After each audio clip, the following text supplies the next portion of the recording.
Pai de amor, graça e misericórdia. Deus poderoso, nosso Deus. Senhor, nós agora colocamos como igreja quem com certeza, Senhor, já está diante de Ti.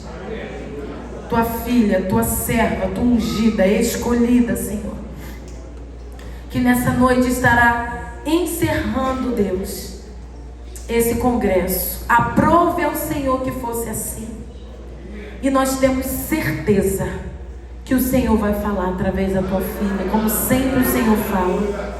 O que eu te peço agora, Espírito Santo, é que sobre ela esteja a Tua unção, o Teu poder, a autoridade, a capacitação do alto, que cada célula do corpo dela responda aos Teus comandos e direcionamentos. E quanto a nós que estaremos ouvindo, captura, Senhor, nossas mentes e corações, que toda perturbação, sonolência, inquietação bata em retirada agora no nome de Jesus. Que toda ave de rapina que voa baixinho, Senhor, para capturar a semente da Tua palavra, seja expulsa desse lugar, porque nós queremos ouvir a Tua voz, em nome de Jesus, amém. Gente, eu falei pra ela que esse bolo não precisa de cereja nenhuma não, gente. Dispensa a cereja. Glória a Deus, amém, irmãos? Eu vou pedir você para se assentar agora, amém? Eu fiquei com pouco tempo, né? Mas eu vou ser breve. Bom, a minha parte no congresso, o meu tema ficou sendo a visão de um prisioneiro. E esse tema vai falar justamente do apóstolo João, a visão de um prisioneiro. Bom, eu vou fazer uma introdução aqui rápida só para a gente se situar. Seu nome, João, fala, João. O significado desse nome é Iavé é gracioso. O significado do nome João, Iavé é gracioso. Sua profissão, pescador. Diga, pescador. João era um pescador. Mas no momento que Jesus chama João, ele não estava pescando. Quando Jesus chama João, o que é que João estava fazendo? Quem sabe, gente? É só ler lá na Bíblia.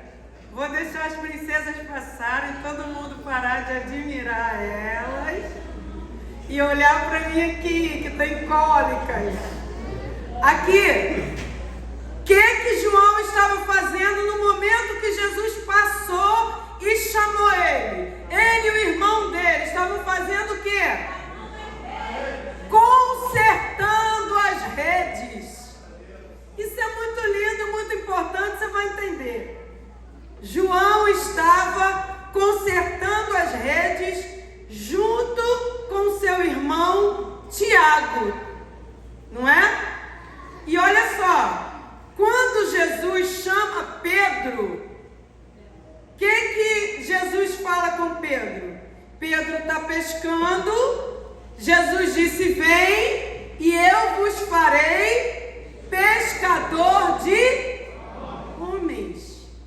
Mas João, consertando as redes, Jesus só chama. João consertando as redes, Jesus só chama, vem, me segue. Ah, mas eu posso pensar, eu posso viajar na Escritura, já que Jesus disse que Pedro seria pescador de homem, João consertando as redes, eu posso imaginar que Jesus falou assim, ó, vem João, você vai ser um consertador de redes comigo.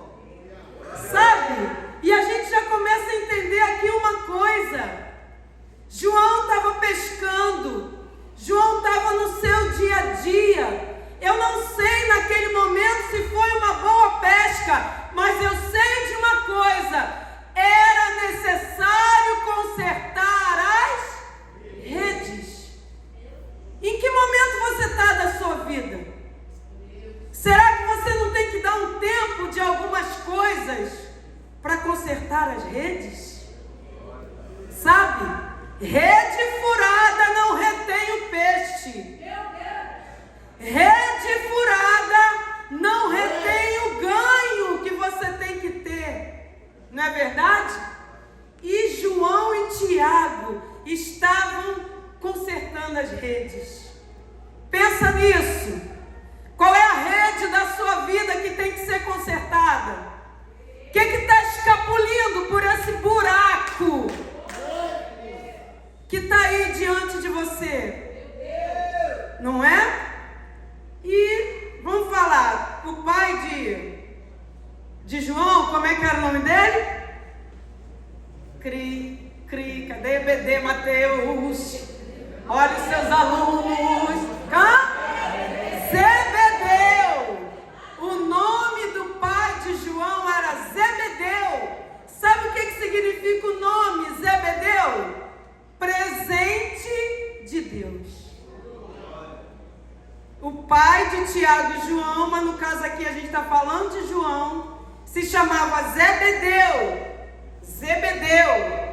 E o significado desse nome é presente de Deus. A tradição vai dizer que João, você começa a tirar pelos nomes, né? João, Iavé é gracioso.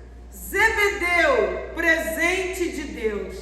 Essa família era uma família religiosa judia. Era uma família da religião judaica, só que tinha um diferencial, né? Eles aguardavam de coração a vinda do Messias. Eles tinham uma expectativa de que o Messias, o Yeshua de Israel, viria.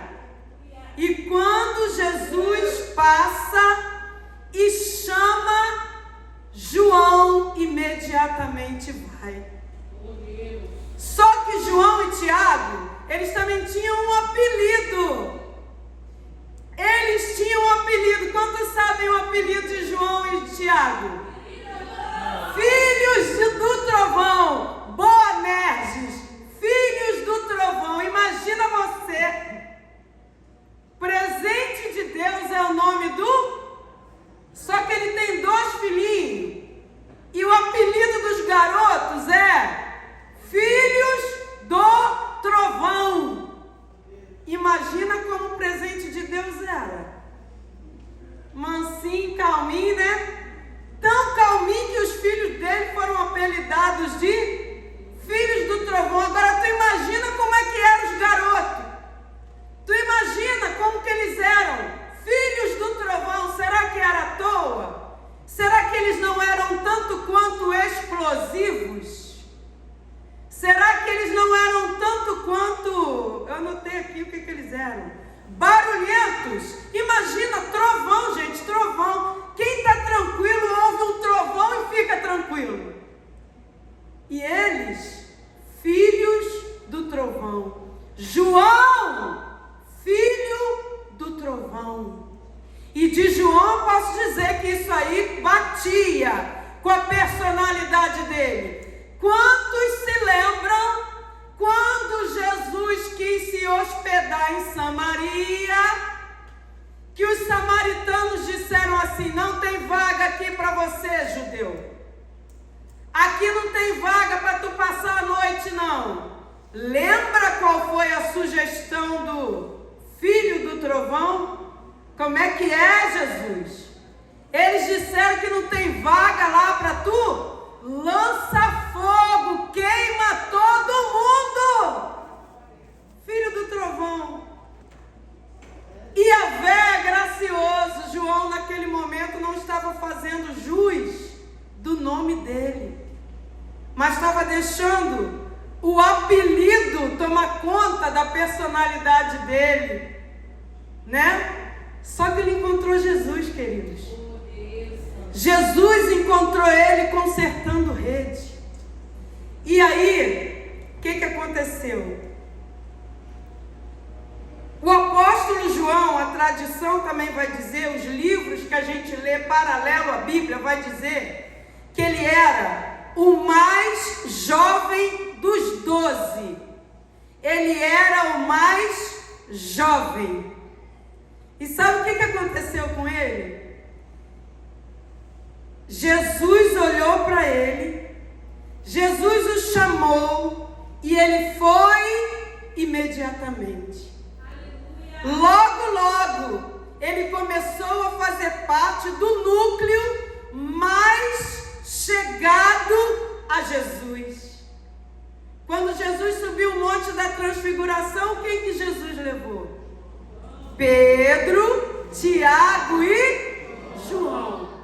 Em tudo João estava presente. João se aproximou de Jesus, se aproximou tanto, chegou tão perto de Jesus, que sabe como que virou o apelido dele? De filho do trovão. Sabe como ele passou a se chamar? O discípulo amado. O discípulo amado. Tem trovão por aí? Tem trovoada por aí? Tem explosivo por aí? Tem quem queira lançar fogo nos outros por aí? Pois o Senhor quer te transformar no discípulo amado dele. Foi isso que ele fez com João. Foi isso que ele fez. João passou a fazer parte do núcleo mais próximo de Jesus. Essa aproximação foi tanta, né? Já falei, eu me enrolo com os bolsos, tá, gente? Vocês sabem. Que ele começou a ser chamado discípulo amado. Explosivo, consertador de redes, mas agora por causa desse amor, ele se torna um prisioneiro. Um prisioneiro de Cristo, porque Jesus não desprezou o consertar das redes. Jesus não desprezou por ele ser explosivo. Jesus o aprisionou em amor, igreja. Ninguém é impossível para Deus. Aliás, os mais improváveis são alvo do Senhor. Basta se aproximar dele, basta dar um passo para ele. Aquele que é mais improvável, aquele que é mais difícil, aquele que é mais duro, aquele que a gente não imagina. O explosivo, consertando rede. Imagina o explosivo consertando rede. Sai daqui, deixa eu consertar. Só que Jesus passa. Glória a Deus, igreja. Que ele nos encontrou um dia. João estava consertando rede. Eu nem sei o que eu estava fazendo, porque o vazio era tão grande que eu estava prostrada num canto por aí. E você, como ele te encontrou? Como ele te encontrou? Jesus aproveitou todas as características de João. Lá dentro daquela explosão, Jesus viu algo que ele poderia aproveitar, algo que ele podia transformar. Amém? E esse prisioneiro amado, consertador de redes, deixou para nós escritos que nos ensinam e falam sobre o seu Senhor. Ele escreveu o quê? 3 cartas. 1 João, 2 João e 3 de João. Ele escreveu o Evangelho de João. E ele escreveu o Apocalipse. 3 escritos poderosos que o prisioneiro de Cristo deixou para nós. Eu vou te falar uma coisa. Ele se tornou um prisioneiro prisioneiro do Senhor no primeiro olhar. Quando Jesus disse vem, e ele foi, o coração dele já quis tanto, já se interessou tanto, já se aproximou tanto do mestre, que eu acho que ele não se via mais naquela vida antiga que ele tinha. Preste atenção, vamos falar aqui rapidinho que é interessante você ouvir isso. Nós temos 4 evangelhos, certo? 4 evangelhos. O evangelho de Mateus foi destinado, foi escrito, direcionado para os judeus. Você lê o evangelho de Mateus, você vê genealogias, origens, lei, muita repetição da lei, muitas citações do Antigo Testamento. Por quê? Porque o evangelho de Mateus foi escrito para os judeus. O evangelho de Marcos foi escrito para os romanos, porque falava do Cristo homem. E no mundo antigo, os romanos davam ênfase ao humanismo, à natureza humana. Só que na cultura romana, o homem era colocado no centro, a figura do imperador mandava, ele era o homem perfeito. Isso na cultura romana, que falava do imperador. Aí vem Marcos, escreve para os romanos, apresenta Jesus como homem, mas como servo, bagunçando com aquela cultura. Olha, o Filho de Deus veio ao mundo para servir, para ser servo. É a figura do novilho que você viu aqui. Representa isso nos 4 seres viventes, né? Do Apocalipse. E o Evangelho de Lucas foi escrito para os gregos. Muito bem. Lembra? Estou escrevendo para Teófilo, não é? Teófilo era um grego simpatizante da fé cristã. Aí vai Lucas, que era um médico, doutor Lucas, e escreve o evangelho endereçado a Teófilo, mas que chegou na nossa mão. Sabe o que significa Teófilo? Amigo de Deus. Os amigos de Deus têm a palavra dele na mão, amém? Glória a Deus. E o Evangelho de João, para quem foi escrito? O Evangelho de João foi escrito para igreja. O Evangelho de João foi escrito para igreja. Apresenta o Cristo celestial, o Cristo que é da glória. E eu já vejo esse prisioneiro tendo uma visão maravilhosa. Ele não é daqui, ele é do céu, ele é Deus. No princípio era o Verbo, e o Verbo estava com Deus, e o Verbo era Deus. Olha a visão desse prisioneiro de Cristo. Amém? Aí eu escrevi assim: agora é a pregação. Eu tenho que fazer uma cola explicada para mim mesmo. Aqui, ó, agora é a pregação. A visão de um prisioneiro. Abre lá, João 1,5. Agora vamos meter bronca aqui, ó. Com atenção aí. João 1,5. Vamos lá, o que diz? Olha a visão de um prisioneiro de Cristo. Qual a visão que o prisioneiro de Cristo precisa ter bem discernida na cabeça dele? Olha lá. João escreveu isso aí, ó. A luz resplandece nas trevas, e as trevas não prevaleceram contra ela. A visão do prisioneiro de Cristo sabe distinguir o que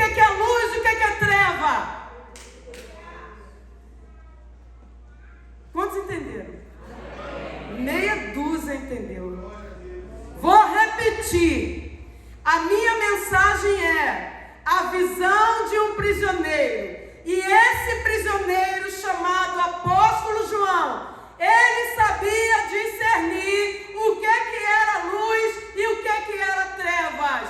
A luz resplandece nas trevas e as trevas não prevaleceram contra ela. Quer imitar a igreja? Quer imitar a visão do prisioneiro? Você sabe discernir hoje o que é luz e o que é treva? Você sabe? Porque a palavra do Senhor diz, lá em Isaías, no profeta Isaías, ai daquele que chama o imundo de limpo e o limpo de imundo. Ai daquele. Porque nós estamos vivendo numa geração que não sabe discernir o que é de Deus e o que não é de Deus. Nós estamos vivendo da geração do nada a ver. Ah, isso não tem nada a ver, será? Porque a palavra é clara. Ai daquele que tem feito o doce por amargo e o amargo por doce. Ai desse. Ai de mim. O prisioneiro de Cristo sabe discernir o que é luz e o que é treva. Amém? 1 de João, tudo é dele, hein? Tudo que eu vou falar aqui é dele. 1 de João 3,14. Nós sabemos que já passamos da morte para a vida, porque amamos os irmãos. Quem não ama, permanece na morte. A visão do prisioneiro de Cristo consegue enxergar o que é morte e o que é vida. A visão do prisioneiro de Cristo consegue discernir o que é morte e o que é vida. Olha lá. Nós sabemos que já passamos da morte para a vida. Por quê? Porque amamos os irmãos. Se você não ama, você está morto. Se eu não amar, eu estou morta. E às vezes, a gente já presenciou expressões de amor tão lindas que a gente vai saber, está na vida, com Deus. Olha isso. O prisioneiro de Cristo sabe discernir o que é morte e o que é vida. Ódio, inimizade, porfias, divisões, isso é morte. Mas quem ama os irmãos tem vida em Cristo. Amém? Não precisa daquela história de explicar amor, né? Que amar não é gostar. Às vezes você ama, mas não gosta. Mas esse não é o caso agora, tá bom? O importante é que a gente ame. Ame e acabou. Amém? Agora mais uma. 1 de João 5,18. Olha lá. Sabemos que todo aquele que é nascido de Deus não vive em pecado, porque quem é nascido de Deus guarda a si mesmo, e o maligno não pode tocar nele. Quem é prisioneiro de Deus já tem a visão, já tem o deslumbre de uma nova vida em Cristo. Todo aquele que é nascido de Deus não vive em pecado. O pecado é um acidente de percurso. Porque quem é nascido de Deus guarda a si mesmo e o maligno não toca. O prisioneiro de Deus que tem visão de Deus já vê o livramento do Senhor. Ele sabe que os nascidos de Deus recebem livramento. Quantos estão entendendo aqui? Isso tudo que eu estou estou te falando está dentro do tema da minha mensagem, visão de um prisioneiro. E eu estou falando do apóstolo João. Amém? Vamos lá, agora João capítulo 2. Vamos ler alguns versículos dessa passagem. E você vai entender a proximidade desse prisioneiro com Jesus. Você vai ver a visão dele sendo cada dia mais e mais aberta para o propósito que Deus tinha na vida dele. Bora lá, João 2, olha só, tudo isso aqui, esse episódio, João 2 fala das bodas de Caná. Você sabia que isso só está narrado no Evangelho de João? Não tem em Mateus, não tem em Lucas e não tem em Marcos. Só tem no Evangelho de João. Olha lá, vamos ver aqui os versículos que a gente vai ler. Do 1 ao 5 primeiro, do 1 ao 5. 3 dias depois houve um casamento em Caná da Galileia, e a mãe de Jesus estava ali. Jesus também foi convidado com quem? Para? Quem foi com Jesus? A mãe e os? Guarda isso. Tendo acabado o vinho, a mãe de Jesus lhe disse: eles não têm mais vinho. É até o 5? Tá. Mas Jesus respondeu: por que a senhora está me dizendo isso? Ainda não é chegada a minha hora.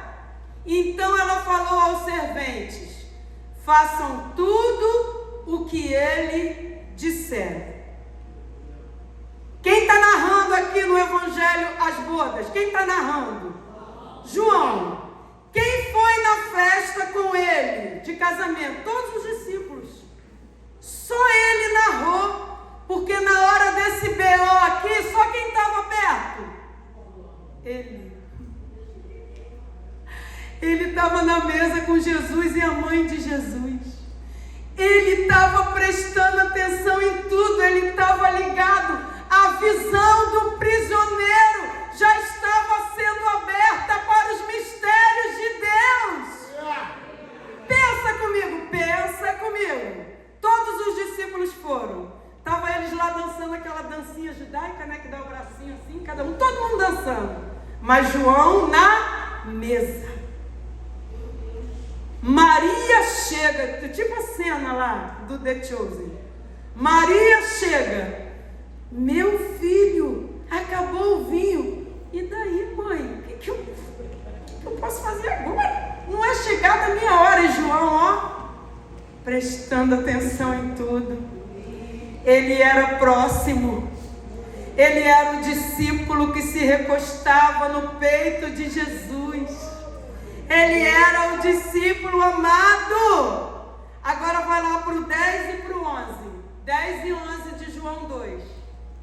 10 e 11 de João 2. E ele lhe disse: todos costumam servir primeiro o vinho bom, e quando já beberam muito, servem o vinho inferior. Você, porém, guardou o melhor vinho até agora. Quem falou isso?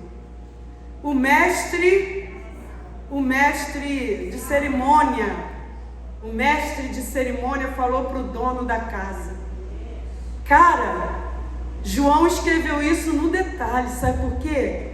Ele viu Jesus fazer, traz as talhas, enche de água, e daqui a pouco leva lá. Então ele estava ligado em tudo, ele foi acompanhando a cena, ele tanto foi, que quando ele chegou lá, ele escutou a opinião, ele escutou o parecer do cerimonialista. Sabe, alguém que quer ter visão de Deus tem que acompanhar as coisas de Deus de perto. Tem que prestar atenção no mover de Deus. Maria diz, inclusive, né? Esse é o único mandamento de Maria. Fazei tudo o que ele vos disser. Esse é o mandamento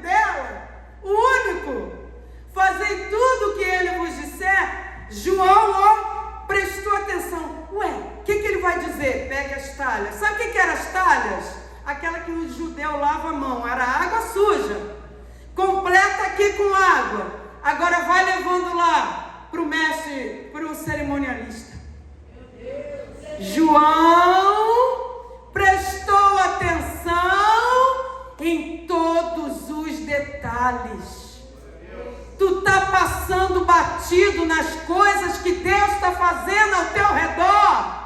Se você tiver, a sua visão não será aberta para Ele. Preste atenção nos detalhes que Ele faz, porque Ele faz, igreja. Detalhes surpreendentes, em momentos inusitados. Ele entra com o detalhe dele. E João viu. Amém? E isso só está narrado no evangelho dele. Então foi porque ele viu. Glória a Deus. Estou rápida. Mais um, João 4. A mulher samaritana.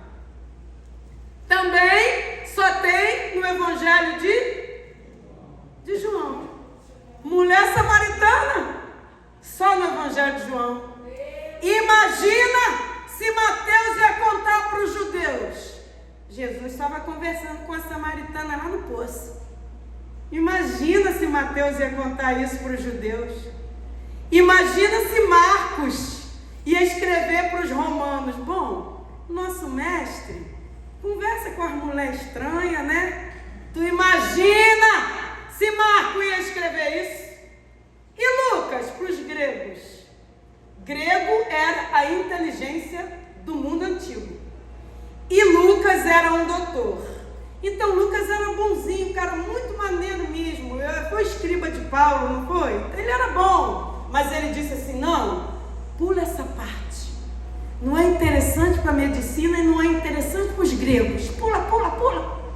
Mas João, aquele que escreveu para a igreja, ele fez questão de registrar. Vamos lá? João 4, versículo 4. Eu pulei pra caramba. Era-lhe necessário, o pastor ali falou de manhã isso. Era-lhe necessário passar pela região da Samaria. Agora o versículo 7, 8 e 9. Era necessário passar pela região de Samaria. Nisso, veio uma mulher samaritana tirar água. Jesus lhe disse, dá-me um pouco de água, pois os seus discípulos tinham ido à cidade comprar mantimentos. Então, a mulher samaritana perguntou a Jesus, como, sendo o Senhor um judeu, pede água a mim, que sou mulher samaritana? Ela disse isso porque os judeus não se dão com os samaritanos. Agora vai lá para o 21, 22, 23, 24. Jesus respondeu, mulher, acredite no que digo. Vem a hora em que nem neste monte, nem em Jerusalém, vocês adorarão o Pai. Vocês adoram o que não conhecem. Nós adoramos o que conhecemos, porque a salvação vem dos judeus. Mas vem a hora, e já chegou, que os verdadeiros adoradores adorarão o Pai em espírito e em verdade, porque são esses que o Pai procura para serem seus adoradores. O 24. Deus é espírito, e é necessário que seus adoradores o adorem em espírito e em verdade. O apóstolo João registrou isso aqui, só que cadê os discípulos? Tinham ido comprar comida. Quem ficou no poço?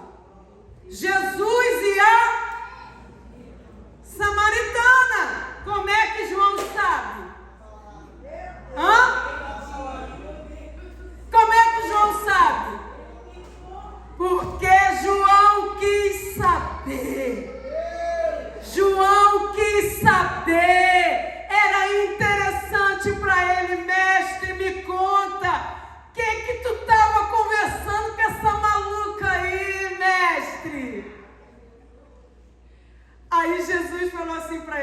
irmão, eu estava ensinando a ela sobre adoração. Aleluia!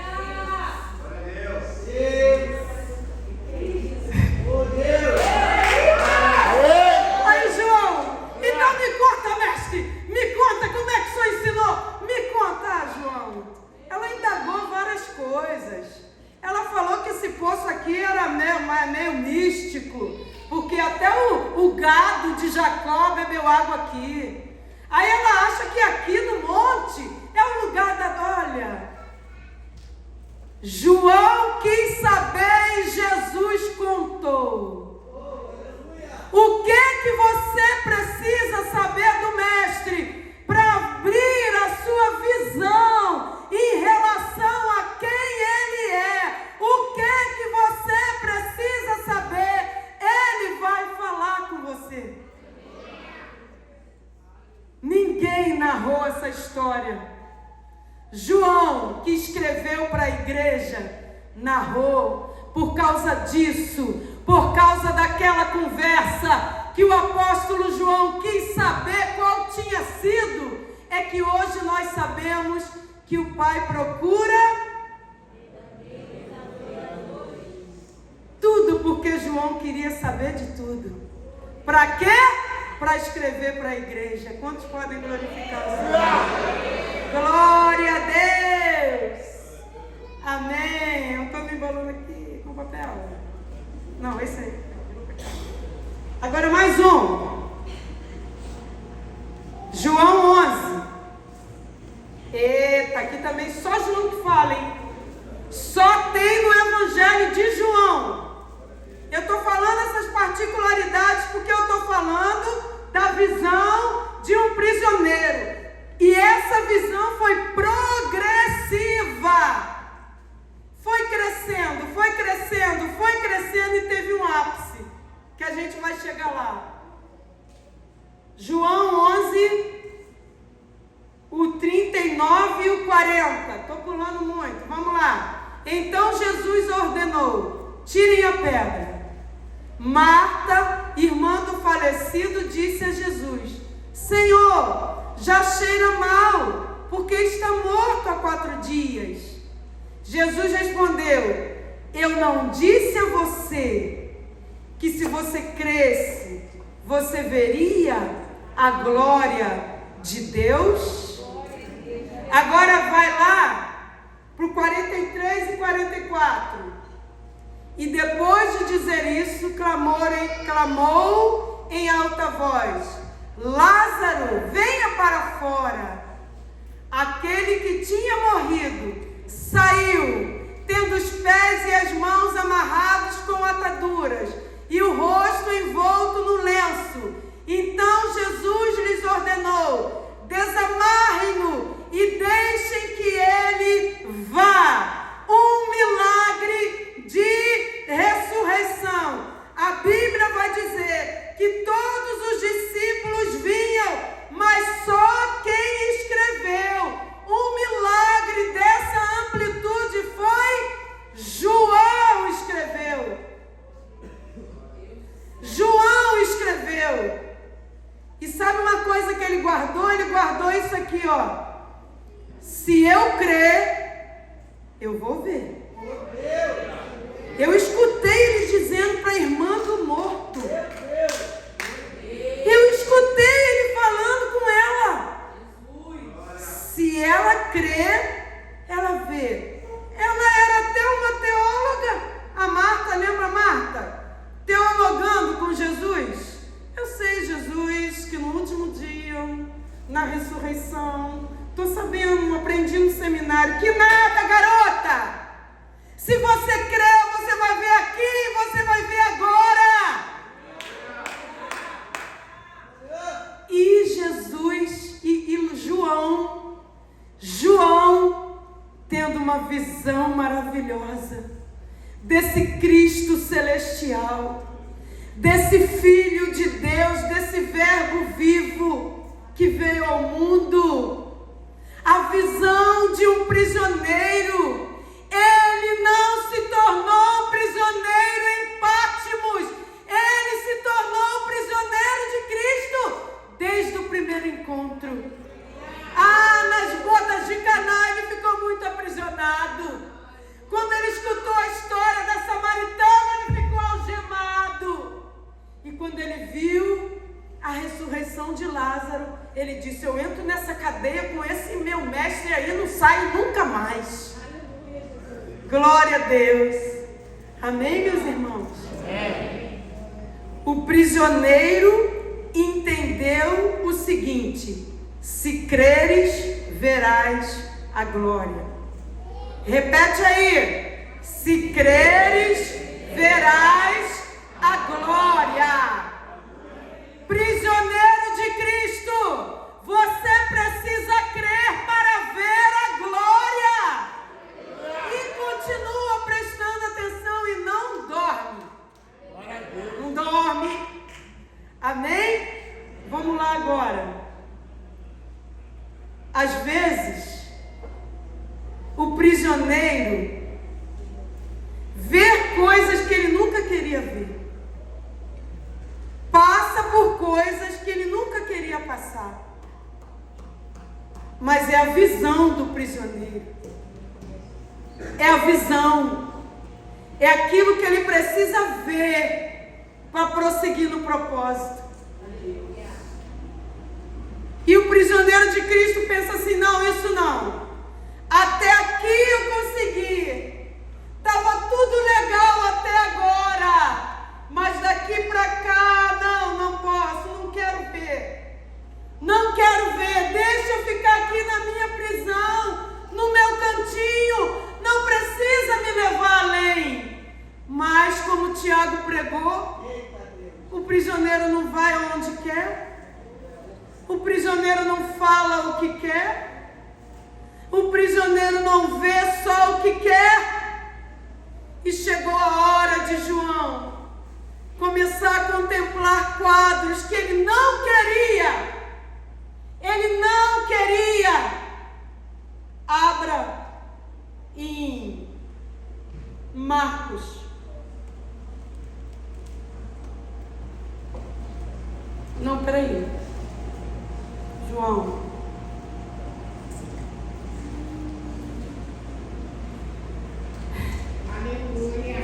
João 19.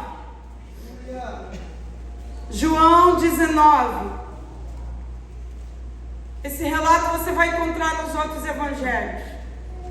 Você vai encontrar em Mateus, em Marcos, em Lucas. João 19, 17. Olha lá. O que o prisioneiro não queria ver, mas teve que ver. Como eu disse, se você é um prisioneiro de Cristo, existem fatos na vida que a gente vai querer fugir léguas de distância. Mas o Senhor vai dizer assim: é necessário. É necessário. Para que, Jesus? É necessário. Hoje você pode não entender, mas vai chegar um momento na vida que você vai entender. Olha aqui. Evangelho de João 19, 17. Jesus, carregando ele mesmo a sua cruz, saiu para o lugar chamado Calvário, Gólgota em hebraico. Ali o crucificaram e com ele outros dois, um de cada lado e Jesus no meio. Essa foi a crucificação. Quando começou aquele rebuliço da perseguição de Jesus no monte, chega lá o traidor e ele diz assim, o traidor para os soldados: aqueles a quem vocês vivem eu dando um beijo, é esse, prende ele. Aí veio Judas, fica lá de rodeio, porque todo hipócrita, todo mentiroso, todo traidor gosta de quê? Rodeio, conversa fiada. Aí chega Judas de rodeio, Jesus vira para ele e fala assim: amigo, faz logo o que você veio para fazer. Aí Judas vai dar um beijo em Jesus. Daí vem aquela corja para prender Jesus, armado de tudo quanto é jeito. Abre lá agora Marcos 14, de 46 a 50. Marcos 14, 46 a 50. Então, depois desse papo com Judas, né? Amigo, fala logo o que você tem para fazer. Então, eles agarraram Jesus e o prenderam. Vai. 46 a 50. Nisto, um dos que estavam ali, sacando da espada, feriu o servo do sumo sacerdote e cortou a orelha. Jesus lhe disse: vocês vieram com espadas e porretes para prender-me, como se eu fosse um salteador? Todos os dias eu estava com vocês no templo, ensinando, e vocês não me prenderam. Mas isso é para que se cumprisse as Escrituras. Amém?